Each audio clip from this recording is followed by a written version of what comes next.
Laithaini November som ni leni tunia ding lai siang tho late number zale som le kwa tang zale khat pan zale gu nangma tho pen lamong lak ding mei wa khi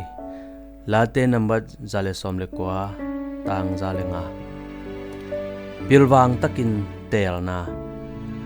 mei gong kanu hong si chiangin ama lam sa in zuak khiat ding pen khen sathak ma ma hi kanu in zuak mok ding mo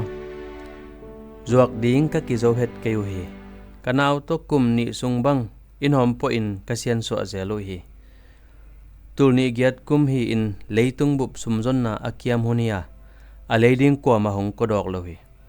in man ka khiap suk suk hangin hong ki dop tuan lo hi jing sang khat lai siang do kasim le bong talom ke le lo panin an tom bek kila a bong tal tha to an ki haw a hi chi sim kha in kalung sim hong lama mai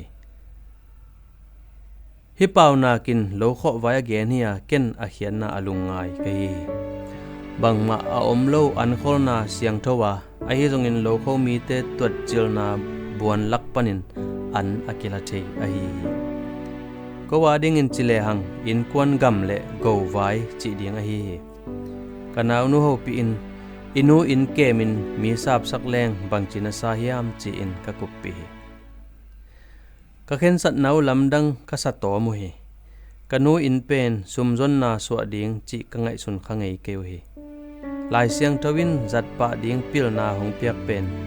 to pa o na zia na tonga thei in hong bolin la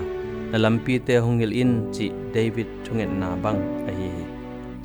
ko unaw khen sat na to kanu in pen in kwan tampi komin thupa ka so hi